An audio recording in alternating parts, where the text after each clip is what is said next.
the internet is going wild over this new Brandon Tatum interview. For those that don't know, Brandon Tatum just interviewed Nolan Wells' fake friends, along with that Trump defamation attorney guy that's trying to threaten everybody. But TikTok is going crazy. Y'all not gonna believe what my girl caught. The Trump attorney defamation guy, he sat up there and stole a quote from the movie. I believe it was either Bronx Tales, one of the mob movies or something, but she caught it. This dude is a straight character. But before we get into that, I found this TikTok. I believe his name is Black Light. He took every clip of every lie that his fake friends had said in the interview. He chopped them up and y'all gonna like this one right here. Y'all gonna like this one. Before we get into it, y'all make sure y'all hype this video. Make sure y'all subscribe and make sure y'all put in the comment section justice for Nolan Wells. Let's get into it, y'all. What do you mean it's a quote from a mob movie? Because if you don't do that, once you're in court, now you just can't leave. Now you just can't leave. Maybe if you're trying to convince the general public that these boys are innocent, don't quote a mob movie in which they then beat up a bunch of bikers at a bar. And it seems quite obvious to me that this lawyer, instead of, presenting evidence that would help exonerate them in the public eye, like showing the actual security cam footage of when they came home or the text messages with Katie. No. Instead, we're going to keep it focused on race, which you can see by this clip. People are pushing the narrative of, oh, this is a race thing.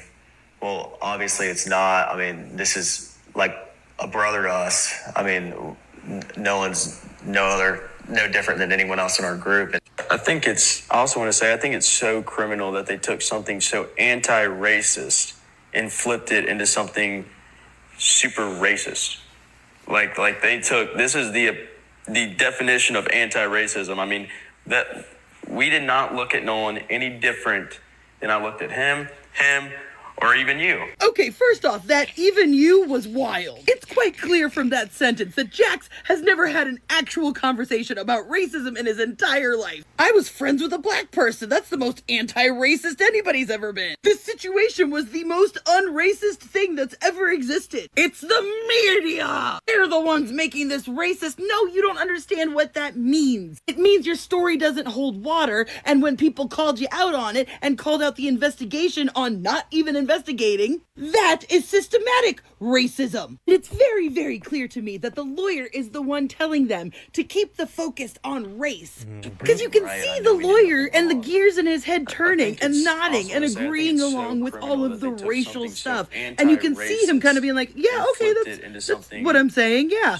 So it's very clear that that was one of the bullet points that the lawyer told them to hit home over. And another one was the Coast Guard. Why would I call the Coast Guard if I knew he was dead? I called the Coast Guard right away. First off, you didn't. You waited till 11 o'clock. Second, it's not like the Coast Guard searched for him that night. Warren clung to that like it was a safety raft. I think from the beginning, I'm glad that I called the Coast Guard. It would have been completely different.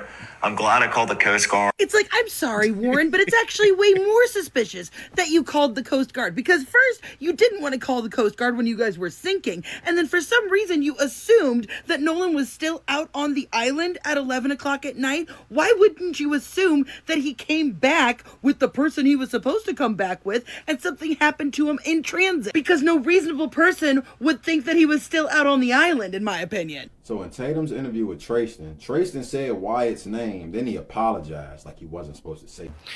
And so I told Wyatt that, and oops, my bad. But I told him. It's good. I told him that. Now, mind you, in Warren's interview with Tatum, he said Wyatt's name 20 times. I counted. He didn't say anybody else's name more than 10. Now, why was he so comfortable saying Wyatt's name that much? And then why would Trayston feel the need to apologize after saying it in his interview? And with all of the editing that Tatum did for Warren's interview, why didn't he just do the same with Trayston's? But look, I said I would get to the Cito audio.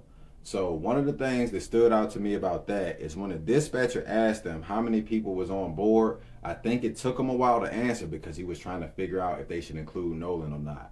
Because going back to Warren's interview real quick, he said there was 8 people on the Triton. And Nolan rode out on the Triton, and then we had a Palm Beach, 18 Palm Beach. There was 4 guys on that.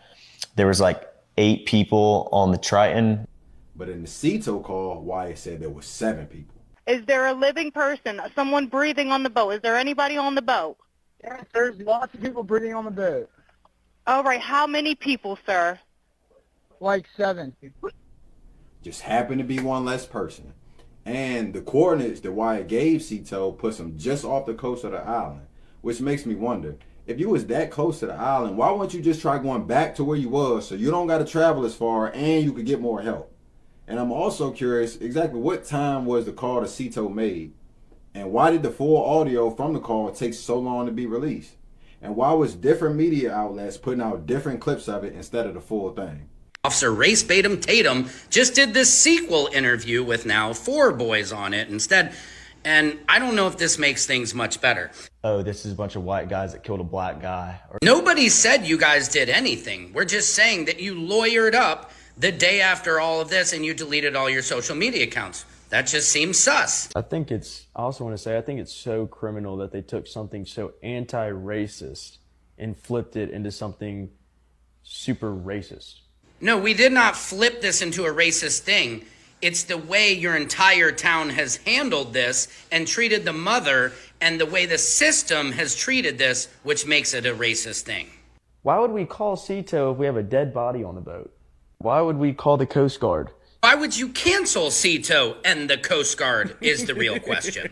That clip of all of us on the boat, you know, as it's rolling, not rolling, but right there sitting in the water. Wyatt's on the phone with Cito. We're still waiting on the metadata. Trent out loud asked TMZ. We're trying to confirm Officer Race Batum Tatum. If that is the actual video of you guys getting towed, provide the metadata. If you just murdered your best friend on an island, the dumbest thing you could do would be to call the Coast Guard. But you canceled the Coast Guard, right? It's like saying, I called 911 to save my friend, but then I canceled 911 to save my friend. These are all American young men, incredible young men. Who is the Uncle Rico guy, and what does incredible American young men have to do with anything? And they did a lot more than just that. I won't go through all of it now, but they did a lot of heroic things after the fact, and they did the best they could. By heroic things, you mean keeping the cell phone, the keys, and deleting all social media accounts and lawyering up? And they tried for their dear friend. All of their actions are the actions of innocent men, not guilty men. And out of all of this, I don't hear any of you saying, I hate how Nolan's mom has been treated. You only talk about how you guys have been treated. Also, look at all their body language. It is so off to me. Do you see how they're all staring at whoever is talking like, don't mess it up, don't mess it up, don't mess it up? None of it is making sense. You guys are just making this seem more sus. If it was accidental, what happened to Nolan? I honestly believe that this is a money grab for that defamation attorney because he has a hat that says call Cox. He has this whole bravado about himself like he's some Italian guy or some Italian mafia guy. And the way he's talking, even when he said, I'm coming after you. I'm coming after all of you. Because when somebody dies accidentally, there's no reason to cover it up. If Nolan Wells drowns, they would have found water in his lungs, and they did not. If Nolan Wells drowns, there's no reason to delete anything off of the phone. If Nolan Wells drowns, then there's no reason to remove the throat. Mm-hmm. But if Nolan Wells was strangled, then that would explain some discoloration to the back of the head and the removal of the throat. And now we're trying to turn this into a circus and make it about something bigger by arresting and charging people for making threats, which you cannot make threats, especially to a judge. Like, that's not the smart thing to do. Right. But how many death threats has his mother received?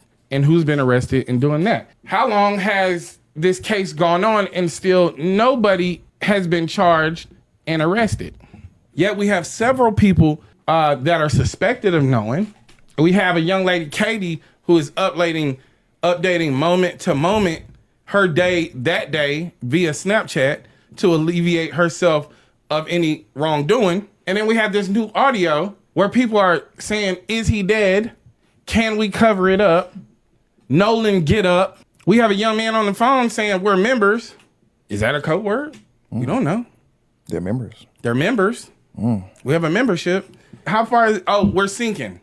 We're taking water. How far? Oh, I don't know. That's very simple. About ankle deep. Right. About right at my shin. Right. Couldn't answer that question. So don't allow these people to sweep this under the rug because this is what they do. Right. Now, I am not in a position, I think Damona had made some very good points, right? She said, you know, as black people, if we're going to have a revolution, we're going to have to get rid of all the people in the middle. Another day, another interview with the three boys who were seen in that photo on the boat to Horn Island with Nolan Wells. And not one tear was in the room during the clip that I'm about to show you. Now, you all know that I am a licensed mental health professional. And I don't even think you need those qualifications to know this, but it is absolutely not normal for nobody to show any sign of grief for the loss of someone who they say is like a brother to them. No tears, just excuses and clearing your name. So what do you guys think about that audio? Well, I can go ahead and say that as you posted that clip of all of us on the boat, you know, as it's rolling, not rolling, but right there sitting in the water, Wyatt's on the phone with Cito. And this is the photo of the clip, by the way. The same clip that we still haven't seen any metadata to prove that that phone call was happening at the same time that they were apparently already being told by Bart. Because according to Bart and his lawyer, he was already towing them. But we hear Bart's name in the phone call. So was he in another boat towing them, or was he on a boat with y'all? And where's the data to show us the timestamps? Because all we see is somebody on the phone, and that's not to mention that all of the trunks in this original picture don't match all the trunks in the clip that was posted. In that clip. I mean, he's on the phone. Wouldn't you think that you would have seen Nolan on the bottom of on the floor or something? Or scrambling around, or everybody in a small space on the boat looking at him or something. I mean, it's just so crazy to think that, why would we call Cito if we have a dead body on the boat? I mean, why would we call the Coast Guard? You know, why would we do the things? Notice that picture with them on the boat. Notice everybody was on the outskirts of the boat.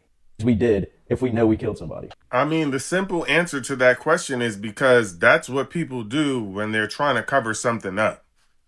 I mean, duh. And y'all still haven't answered the question. What do y'all think about the cleaned up audio? But we fixed the boat and we ran into Fort Bayou, and that's it. The Cito call was completely enhanced, and these people just want to believe what they want to hear. The Cito call was completely enhanced. Wouldn't that be a good thing? Now, I'm going to assume that that's not what you meant to say, and that's why y'all need to stop doing interviews with Officer BBB and go do interviews with someone like Ben Crump, who's the family's attorney. And we still waiting for answers about why y'all went to Fort Bayou instead of going back to the dock that you needed to go back to go home. So all this makes me wonder, who was driving to Palm Beach? And why did they, according to what Warren said, already leave? Y'all went out there together and started having trouble with one of the boats, but not everybody stayed to help. Y'all didn't want all hands on deck. And what boat was Warren really on the whole time? And why was the GPS tracking for only one of the boats released? There's so many more unanswered questions. But another thing I caught earlier in part 3, Warren said Wyatt was the one who called Cito, but then he pivoted real smooth away from what was actually said on the call. He said Wyatt was like before changing the focus to the cell service. So that's when Wyatt called Cito, and Wyatt was like, calls him, because the cell service isn't great at the island, but once you can use your phone, but stuff might not just send, and it's not great. Which I guess was smart for him to do, given how much chaos was going on at the time, now that we can hear the full audio that's been released, which I'll get to later. But another thing, almost 15 minutes into part 3, as he talking about the moment they started looking for Nolan, at no point do he say anything about Katie or Tristan. Now, he claimed he last saw Nolan with Katie, but he never said anything about reaching out to her to see if Nolan was with her.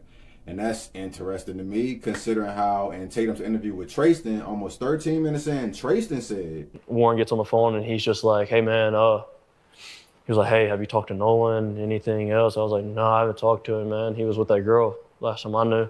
And he was like, okay. He was like, man, we can't get a hold of him. We don't know where he's at. And I was like, man, it's Nolan. He's probably just out somewhere with that girl. Like, get a hold of the girl, you'll probably find Nolan. It's no big deal. But Warren chose not to do that for some reason. What he did do was ask what Nolan's Snapchat location said, which is also interesting to me, because why would you bother checking his location if you knew his phone was on Wyatt's boat and he didn't come back with y'all? Before I called Miss Christine, I asked, I was like, oh, well, where's his location at? Because Nolan had his Snapchat location on for me. And he said, Wyatt said it's, in my truck. Like, because everybody who left stuff on the boat, it was Wyatt's boat, so Wyatt put it in his truck, it's normal. Because Warren made it clear around 4:44 on part 4. Nolan left the phone on the boat. And when we ran in, Nolan didn't ask for his phone. Look, if you ain't got tired of listening to the lies, and if you can actually believe it, it's even more. And so in the first part of the interview Tatum did with Warren, there's an edit 4 minutes and 13 seconds in where Warren said Nolan was on a boat with him, but it was edited to sound like he said Nolan was on the boat with him last year. Most of everybody from Ocean Springs and the Gulf Coast go to Horn Island. And, we went last year. Nolan was on the boat with me last year, and he was... Now, I can't say for sure what was cut out, but I definitely caught that and the hard swallow right after. Pause. But then there was another edit 5 minutes and 40 seconds in where Warren says Wyatt's name, and he starts to say another person's name before it's cut out. My buddy Wyatt and I went, and with my buddy Wilson, we went, filled the top of the boat off. And right after that, he said Wyatt has a smaller boat called the Palm Beach, and that he, Warren, drove the Palm Beach from Fort Bayou to the boat launch. Then Wyatt went and put his smaller boat in the water, which is the Palm Beach. He's an 18-foot Palm Beach, and I drove the boat from Fort Bayou boat launch to my buddy's grandparents' house, and that's where we all planned to meet up that day. So he's saying Wyatt had 2 boats out there, and that he drove one of them to the boat launch. But he also said he actually rode to Horn Island on a 3rd boat called the Tide Line, which belonged to his buddy Bart. I went with my buddy Bart because we had a lot of friends from college coming down, and I called Bart that morning. I was like, hey man, can you take your boat out? And he was like, yeah, well, my dad's decided not to go, and I'll take the boat and I'll take you and your friends. Of course, I mean, he's a buddy of mine. And so Bart pulled up at the dock, and I rode out there with Bart. And that's supposedly the person who told him. But 8 minutes and 20 seconds into part 2, he said, when I left the Palm Beach to get on the boat with Wyatt. I rode out here on a different boat, like I told you, and I grabbed my phone when I left the Palm Beach to get on the boat with to get on the boat with Wyatt because we were having, boat issues. And well, he stumbled through it probably because he was trying to keep up with his lies. And they get worse in parts 3 and 4. Because 10 minutes into part 3, when he said his buddy was telling Nolan to get on the boat, he said because the Palm Beach had already left. Now you see now. Damn! Because no reasonable person would think that he was still out on the island, in my opinion. Because in your own words, Warren, you said you didn't talk to Katie till the next day. And then speaking of the island, the lawyer tries to say that by them going to the island and looking around, that it absolutely exonerates them and that the narrative couldn't be this, and ends it with a wild statement, mind you. People who have been sucking up way more oxygen than they're entitled to have not been to the island. I'm willing to bet that a lot of the hustlers and profiteers and liars have not been to that island. And you have to go to that island. And being at the island today was revelatory. It was really illuminating. It's a very dynamic marine environment, first of all. But when you go to the island, you see instantly that what some people want to be true, what they wish to be true, they're trying to wish it to be true. They're trying to make it true through their lies. It's actually not possible. It is a very, very long and narrow barrier island. It's basically very low sand dunes. And the particular part of the island that we're dealing with, there are no trees. It's hardly any foliage, hardly any tree cover, hardly any plants, and it's wide open. And on July 4th, there were thousands of people there. There is no possible way that anybody could have committed a murder in broad daylight. Murder?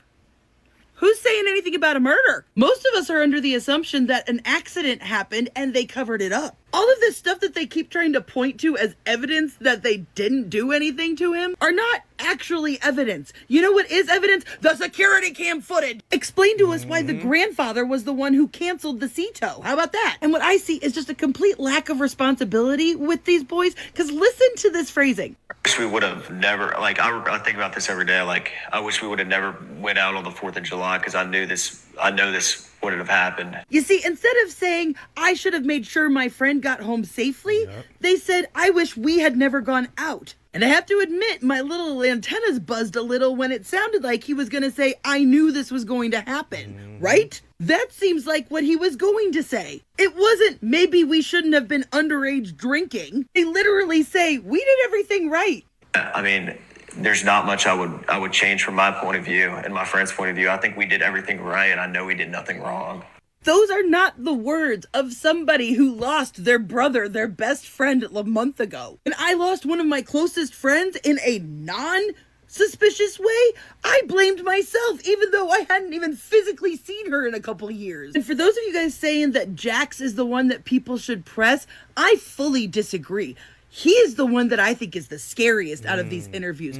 Watch the way he looks at Warren during this moment. We live in a very tight-knit community, and for people to, push back and say these things when they know what Ocean Springs is like, it's really hard. And I mean, I haven't had many personal encounters, but I know being around the Oh, he felt like he was saying something to Warren. Because let's not forget, it was his grandparents' house that they all got together at. It was his grandparents' house that they went back to and thus should have security cam footage from. And out of all of them, Jax is the one that is holding his body in a different way, who is more controlled, more level-headed. If these kids were truly looking to exonerate themselves, they would actually start addressing some of these questions, like, who was the fourth boat? Why were all of you huddled up out there together?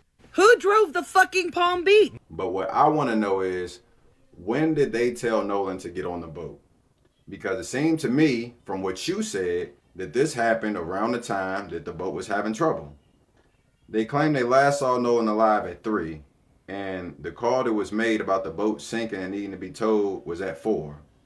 Now, you said they told Nolan to get on the freaking boat. Almost as if it was a rush or an emergency, or Nolan was around at that time. So what time did that conversation happen? And then you said that there was a report of Nolan being seen around 6 or 6:30. Now, where did that come from? Because you the first person I heard say that. But look, that's just what I want to know, along with whatever text messages you was talking about. I don't even want to get into the edits that was made in the video and what was cut out when Warren was talking. I mean, I want to know. So Brandon Tatum got in his messages and said that he was wrong. Those are the people that you want to listen to. If Brandon Tatum go to this content creator and be like, no, you wrong. That's who I want to listen to, because when you look at his videos, he don't forget shit. He know exactly what you said, when you said it, and he's breaking it down. His name is Black Light on TikTok. So 18 minutes and 30 seconds into part 3, Warren said he woke up the morning of the 5th and his dad texted him.